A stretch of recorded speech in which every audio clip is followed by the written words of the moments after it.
Gênesis capítulo 1. No princípio criou Deus os céus e a terra era sem forma e vazia, e havia trevas sobre a face do abismo.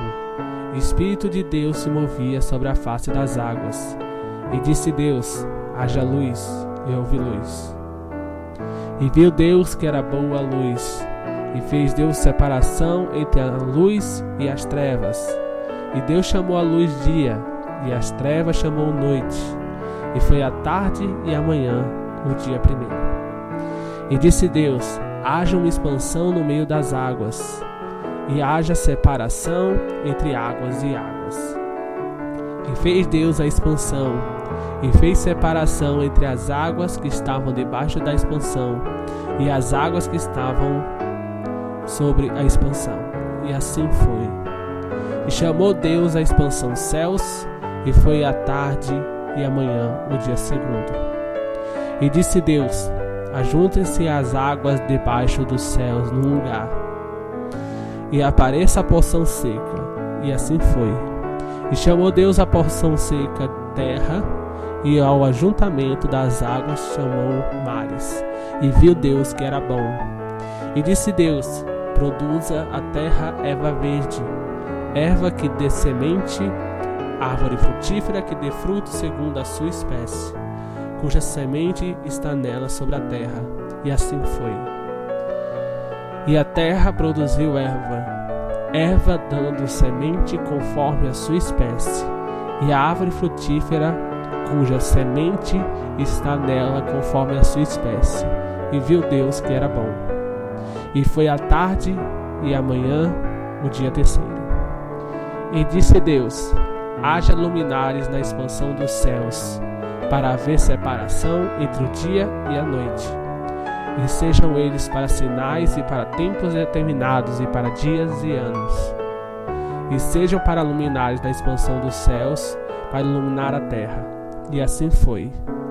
E fez Deus os dois grandes luminares, o luminar maior para governar o dia, e o luminar menor para governar a noite.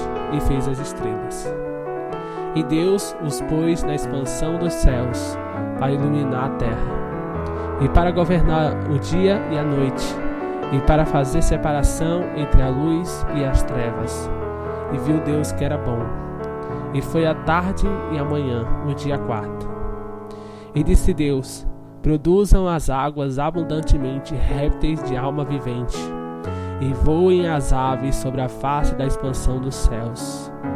E Deus criou as grandes baleias, e todo réptil de alma vivente que as águas abundantemente produziram, conforme as suas espécies, e toda ave de asas conforme a sua espécie. E viu Deus que era bom. E Deus os abençoou, dizendo: frutificai e multiplicai-vos, e enchei as águas nos mares, e as aves se multipliquem na terra. E foi a tarde e a manhã, o dia quinto. E disse Deus: produza a terra alma vivente conforme a sua espécie, gado e répteis e feras da terra conforme a sua espécie. E assim foi. E fez Deus as feras da terra conforme a sua espécie, e o gado conforme a sua espécie, e todo réptil da terra conforme a sua espécie. E viu Deus que era bom. E disse Deus: façamos o homem à nossa imagem, conforme a nossa semelhança, e domine sobre os peixes do mar, e sobre as aves dos céus, e sobre o gado, e sobre toda a terra, e sobre todo réptil que se move sobre a terra. E criou Deus o homem à sua imagem, a imagem de Deus o criou, homem e mulher os criou. E Deus os abençoou, e Deus lhe disse: frutificai e multiplicai-vos, e enchei a terra, e sujeitai-a, e dominai sobre os peixes do mar, e sobre as aves dos céus, e sobre todo animal que se move sobre a terra. E disse Deus: eis que vos tenho dado toda a erva que dê semente, que está sobre a face de toda a terra, em toda a árvore em que há fruto que dê semente, se vos há para mantimento, e a todo animal da terra, e a toda ave dos céus, e a todo réptil da terra, em que a alma vivente, toda a erva verde será para mantimento. E assim foi. E viu Deus tudo quanto tinha feito, e eis que era muito bom. E foi a tarde e a manhã, o dia sexto.